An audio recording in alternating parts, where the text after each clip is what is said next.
Assalamualaikum warahmatullahi wabarakatuh. Perkenalkan, nama saya Julio Fernando dari jurusan Teknik Informatika dari Winchester Riau. Ingin menjelaskan tentang kaidah umum penulisan karya tulis. Kaidah umum penulisan karya tulis. Kaidah umum adalah pedoman yang diikuti dalam menulis karya tulis, termasuk TA. Di luar substansi atau materi pembahasan serta tata urut penulisan, penyangkut aturan di luar itu yaitu penggunaan huruf, penggunaan angka dan lambang bilangan, penulisan kata, penggalaan kata dan penggunaan tanda baca, penggunaan huruf. Ejaan bahasa Indonesia menggunakan aksara Latin yang terdiri dari 26 huruf. Setiap huruf digunakan untuk melambangkan suatu bunyi atau suatu fenomena, kecuali gabungan huruf KH, nya, dan SY yang juga digunakan untuk melambangkan suatu bunyi serta huruf E yang digunakan untuk melambangkan dua bunyi. Sementara huruf Q dan X hanya digunakan pada kata serapan tertentu. Adalah 4 macam huruf, yaitu 1. Huruf kapital, 2. Huruf biasa atau huruf kecil, 3. Huruf miring, 4. Huruf tebal. Penggunaan huruf kapital. Huruf kapital atau sering juga disebut huruf besar digunakan pada A. Huruf pertama kata awal kalimat, misalnya pada suatu proses, dan apa maksudnya. Huruf pertama pada kata pertama pada ketikan langsung atau kalimat langsung. Hakim bertanya, nama saudara siapa?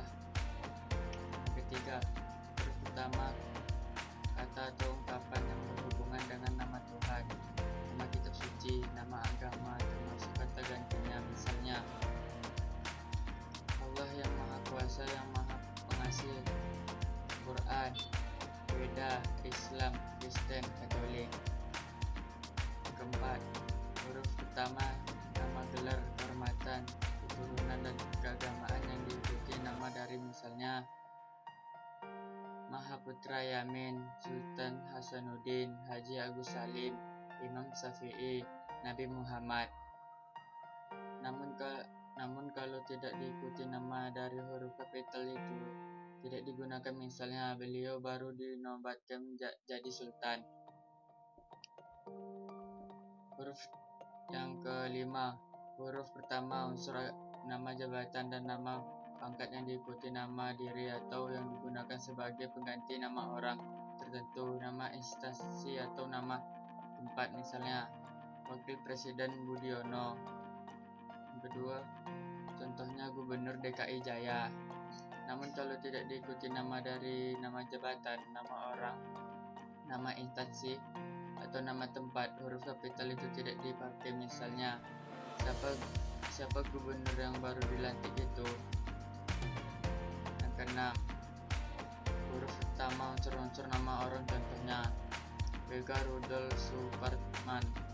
Namun kalau nama orang itu digunakan sebagai nama benda, nama jenis, dan nama ukuran, maka huruf kapital tidak digunakan.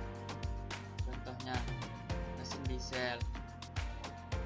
Yang ketujuh, huruf pertama nama bangsa, suku bangsa, dan nama bangsa, contohnya bangsa Indonesia, suku Batak, bahasa Inggris. Namun kalau nama bangsa, nama suku bangsa, dan nama bahasa itu digunakan sebagai bentuk dasar sebuah kata turunan, huruf kapital itu tidak digunakan. Contohnya mengindonesiakan kata asing, agak kecewaan. Yang ke-8, huruf pertama nama Tuhan, nama bulan, nama hari raya, dan nama peristiwa sejarah, contohnya tahun Hijriah. Huruf pertama nama geografi, contohnya Asia Tenggara, Bukit Barisan. Namun pada istilah geografi yang bukan merupakan nama dari huruf kapital tidak digunakan, contohnya berlayar ke Teluk, kedua menyeberangi selat. Pada nama geografi yang dipakai sebagai jenis huruf kapital juga tidak digunakan, contohnya Gula Jawa, Sate Madura, Dol-dol Garut, Pisang Ambon. Huruf pertama unsur-unsur nama negara, nama lembaga pemerintahan, dan nama dokumen resmi kecuali kata seperti dan ataupun kepada. Contoh, Republik Indonesia Majelis Permusyawaratan Rakyat, Departemen Pendidikan Nasional. Yang ke-11, huruf utama setiap unsur bentuk ulang sempurna yang terdapat pada nama lembaga pemerintahan dan dokumen resmi. Contohnya Undang-Undang 1945, Perserikatan Bangsa-Bangsa. Yang ke-12, huruf utama semua kata di dalam nama buku, majalah, surat kabar, dan judul karangan, kecuali kata di dan yang untuk yang tidak terletak pada posisi awal. Contohnya, bukunya berjudul Membongkar Gurita Cikeas. Yang ke-13, huruf unsur singkatan nama, gelar, pangkat, dan sapaan. Contohnya doktor, profesor. Huruf utama kata perkembangan seperti bapak, ibu, kakak, saudara, dan adik yang dipakai sebagai kata ganti. Kata sapaan atau kata sambutan. Contoh, kapan bapak berangkat? Tanya Hasan. Namun bila kata berkerabatan dipakai sebagai istilah kerabatan huruf kapital tidak digunakan. Kita harus menghormati bapak dan ibu kita. Penggunaan huruf kecil. Huruf kecil digunakan pada 4 yang tidak menggunakan huruf kapital. Penggunaan huruf miring. Menggunakan nama buku, nama majalah, dan nama surat kabar yang dikutip dalam tulisan. Contoh, bukunya berjudul Habis Gelap Terbitlah Terang. Menulis istilah ilmiah dan kata atau ungkapan asing yang ejaannya belum disesuaikan. Contoh, nama ilmiah nyamuk penyebab demam berdarah adalah Aedes aegypti. 3. Menulis kata-kata dianggap belum baku. Contoh, keadaan semakin semarut. Yang ke-4, menulis kata atau huruf yang dianggap penting dalam sebuah teks. Contoh, dia bukan menipu, melainkan ditipu. Penggunaan huruf tebal. Penggunaan huruf tebal belum atau tidak diatur dalam pedoman EYD, ejaan yang disempurnakan. Tetapi tempat huruf tebal digunakan pada kata-kata yang dianggap penting. Penggunaan angka dan lambang bilangan. Dalam sistem ejaan bangsa Indonesia dikenal adanya 2 macam angka, yaitu angka Romawi dan angka Arab. Angka Romawi adalah seperti ini. Yang L dilambangkan 50, C 100, D 500, dan M 1000. Angka Arab adalah 0, 1, 2, 3 sampai 8 dan tidak banyak sepertinya. Setibap yang buku atau jalan, perhatikan contoh berikut. Jalan Taman Malaya, Uratan nomor 5, nomor 24. Angka Romawi dapat menyatakan bilangan bertingkat ordinal atau juga bilangan biasanya ordinal. Menggunakan angka Arab antara lain adalah sebagai berikut. Angka Arab digunakan untuk menyatakan yang pertama ukuran panjang, berat, luas, dan isi. Yang kedua satu waktu. 3 nilai uang. Yang keempat kuantitas atau jumlah. Contoh 5 cm, 2 jam, 30 menit. Angka Arab digunakan untuk melambangkan nomor jalan, rumah, apartemen, kamar. Pada alamat, contoh Hotel Indonesia kamar 215. Angka Arab digunakan untuk memori bilangan dari karena dan ayat kitab suci. Contoh surat Yasin ayat.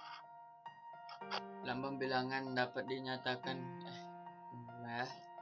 yang keempat, lambang bilangannya yang dapat dinyatakan dengan satu atau kedua kata ditulis dengan huruf. Contoh, dia sudah 2 kali tidak hadir. Kelima, lambang bilangan pada awal kalimat huruf tulis dengan huruf. Jadi harus 15 orang tewas tergugur longsor. Bukan angka 15 orang tewas tergugur longsor. Angka yang menunjukkan bilangan untuk besar dapat dihijau sebagai supaya lebih mudah dibaca.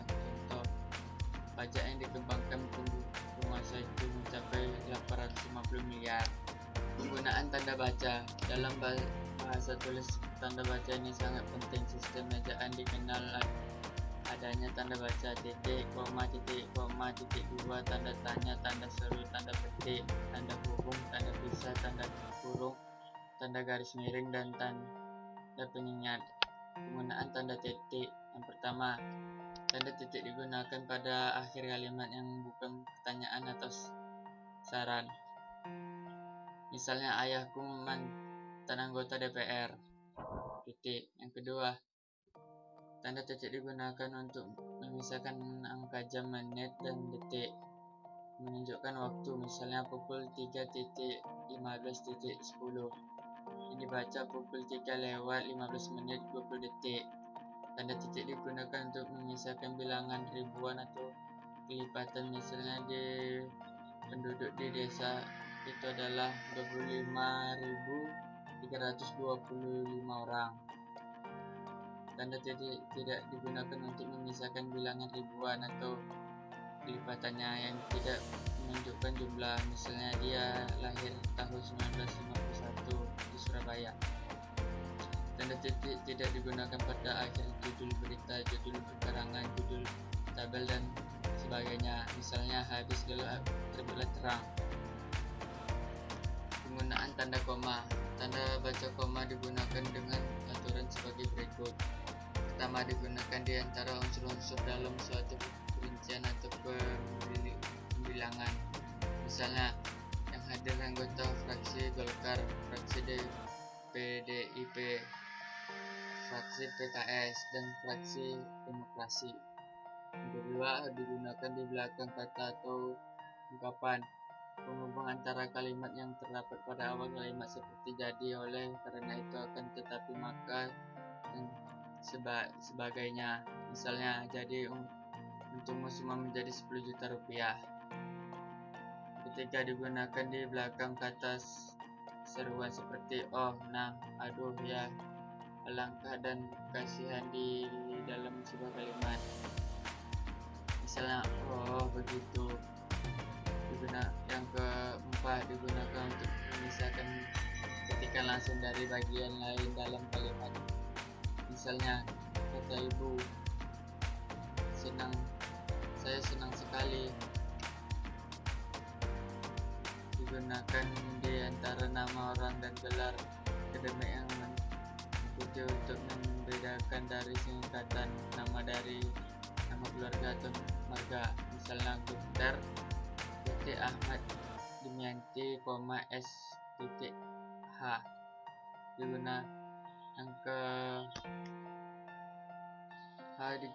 Digunakan di muka angka persepuluhan atau di antara rupiah dan sen yang dinyatakan dengan angka, misalnya 12,5 cm. Penggunaan tanda titik koma. Tanda titik koma dapat digunakan untuk memisahkan bagian-bagian kalimat yang sejenis dan setara. Misalnya, ayah membaca koran di ruang tamu, ibu sibuk di dapur, adik mengerjakan PR, saya sendiri asik menonton televisi. Catatan, jika kita tidak contoh di atas, sebenarnya tanda titik koma itu bisa diganti dengan tanda koma. Penggunaan tanda titik dua. Tanda titik dua dapat digunakan pada akhir suatu pernyataan lengkap jika diikuti rangkaian atau pemberian. Misalnya, kita sekarang memerlukan perabotan rumah tangga, kursi, meja, dan lemari. Namun, bila rangkaian kata itu merupakan pelengkap objek yang mengakhiri pernyataan, tanda titik dua itu tidak perlu digunakan. Kita memerlukan kursi, meja, dan lemari. Kedua, sesudah kata atau ungkapan yang memerlukan pemberian. Misalnya, ketua, titik dua, Abdul Aziz, sekretaris, titik dua, NY titik Serbini, bendahara, titik dua, NY Waluyo, Sekian dari penjelasan saya tadi. Jika ada salah-salah, mohon dimaafkan. Wabillahi taufiq wal hidayah. Wassalamualaikum warahmatullahi wabarakatuh.